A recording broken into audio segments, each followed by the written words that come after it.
Olá, gente! Hoje o tema é desejo e possibilidade, e o objetivo é trabalharmos a ideia de que temos tudo ou muito do que necessitamos para alcançarmos aquilo que desejamos. Para falar sobre esse assunto, estarei usando como material de apoio, dentre outros, a canção Goodbye Yellow Brick Road de Burning Top e Elton John.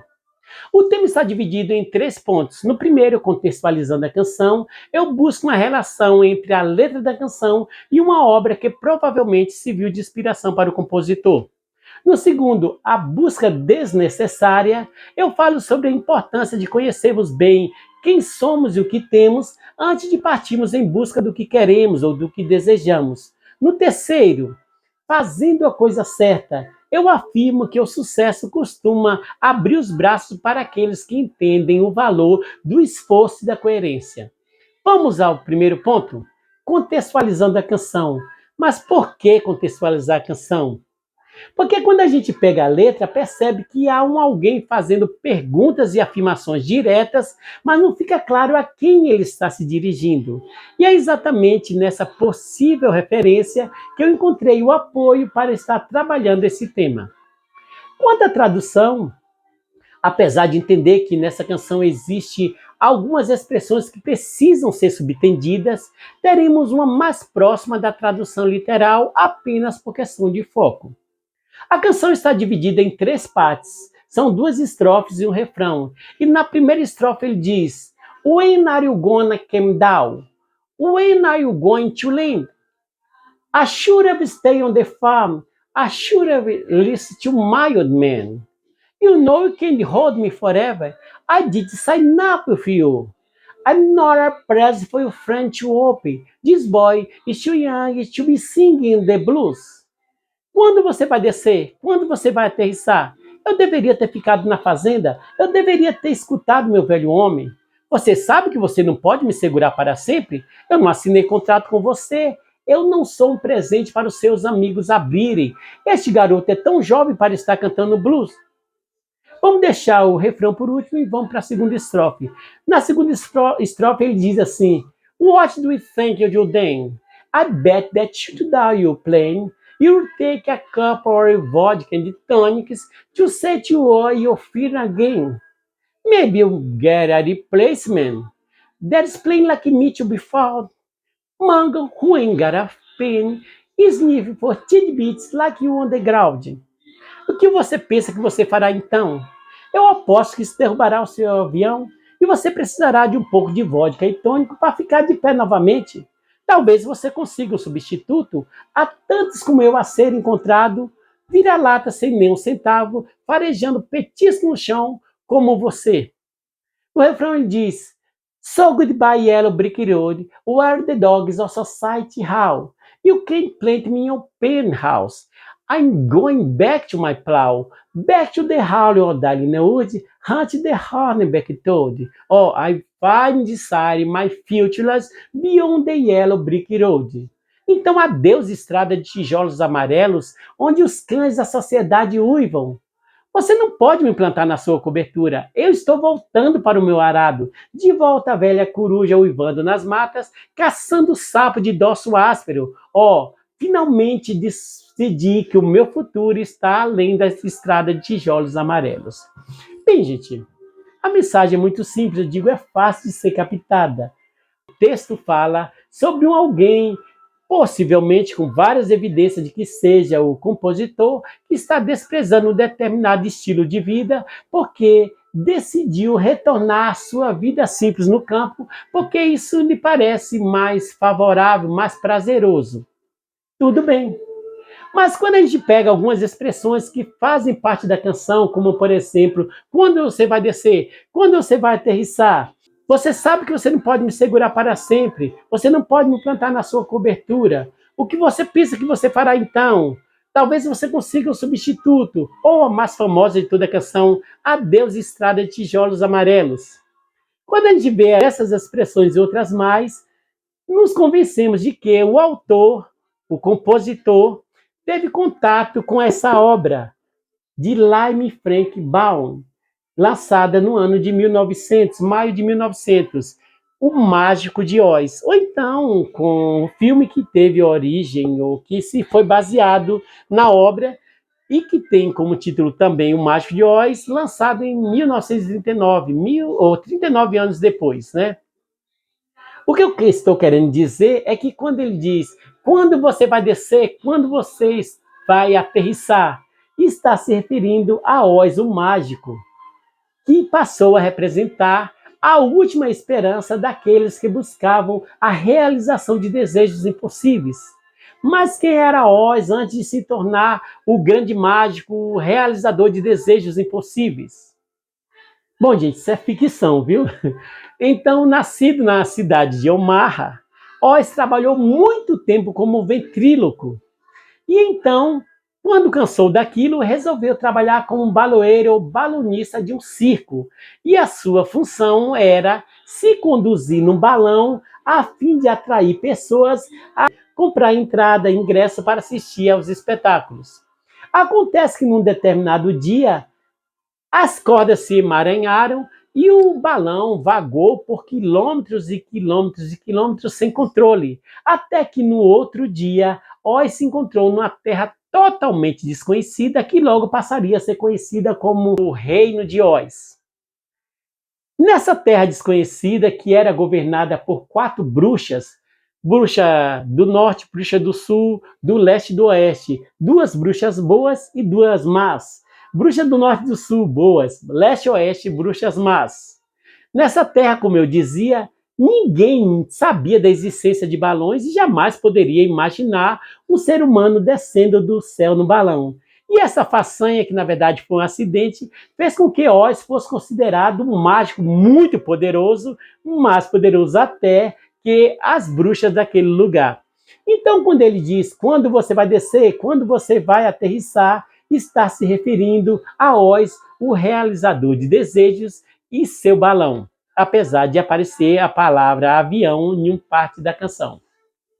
Quando ele diz assim, você sabe que você não pode me segurar para sempre, você não pode me plantar na sua cobertura. É uma referência aos 4 aventureiros que estiveram hospedados no palácio do Oz, o grande mágico, esperando que o mágico ouvisse os seus pedidos e realizasse os seus desejos.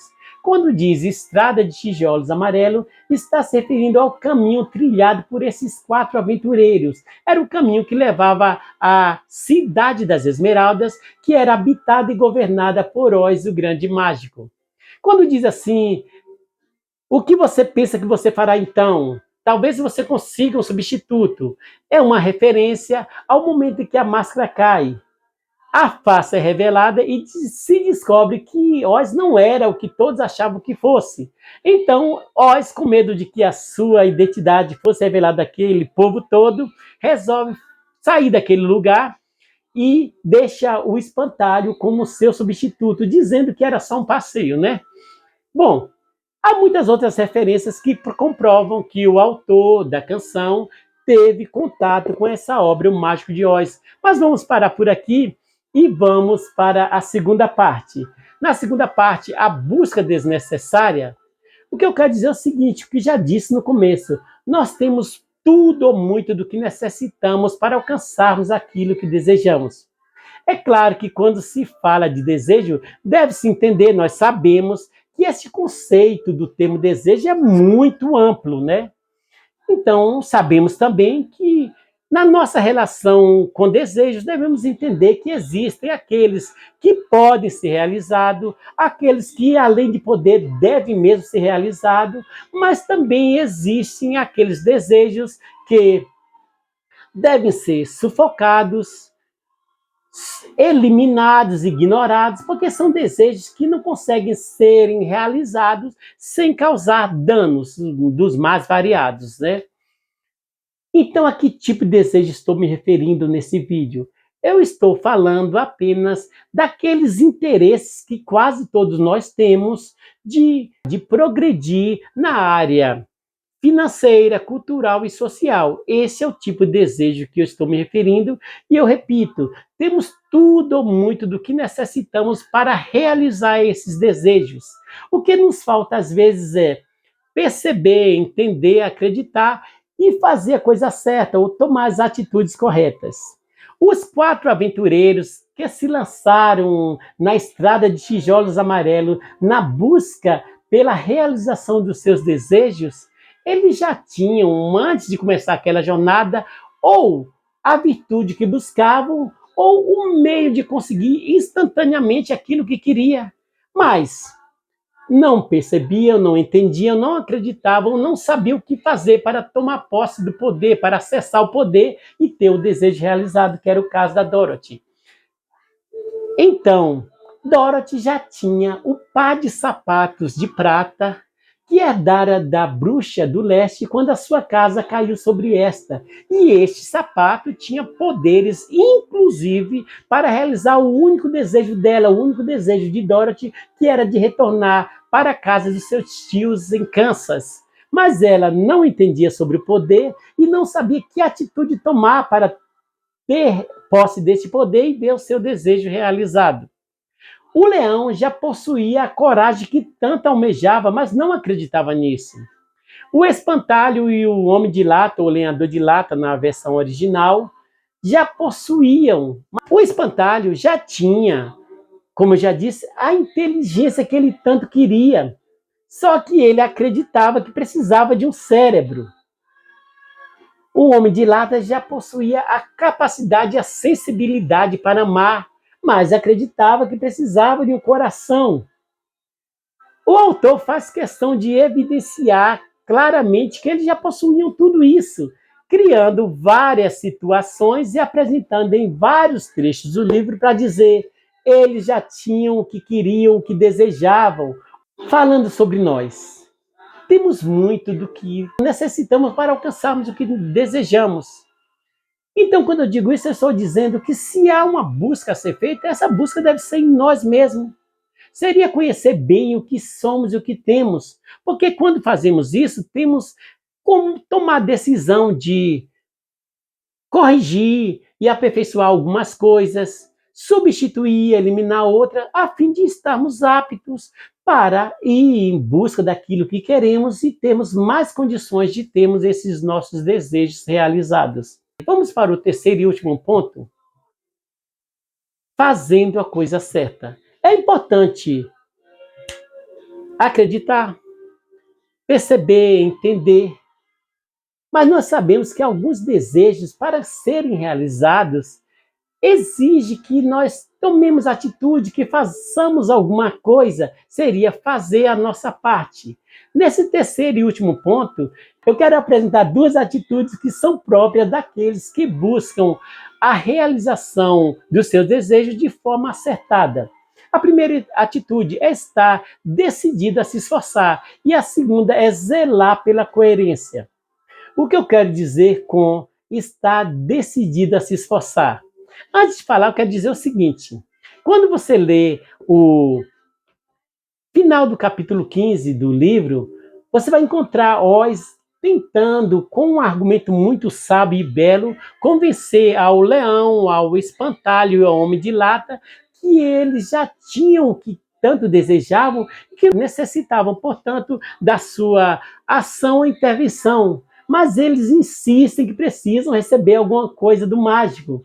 Então, no capítulo 16, o mágico coloca um coração de seda recheado de serragem no homem de lata, convence o leão a beber um líquido, dizendo para ele que aquilo dentro dele seria a coragem, que ele se transformaria na coragem que ele tanto queria, e enche a cabeça do espantalho de, nessa versão é parafusos, pregos e folha seca. Na versão da Companhia das Letras é farelo de trigo e alfinetes. Bom, percebendo que todos os 3 ficaram satisfeitos com o que receberam, o mágico diz a si mesmo: como posso deixar de ser uma farsa? Como posso deixar de ser um farsante se eles me procuram buscando coisas que são impossíveis?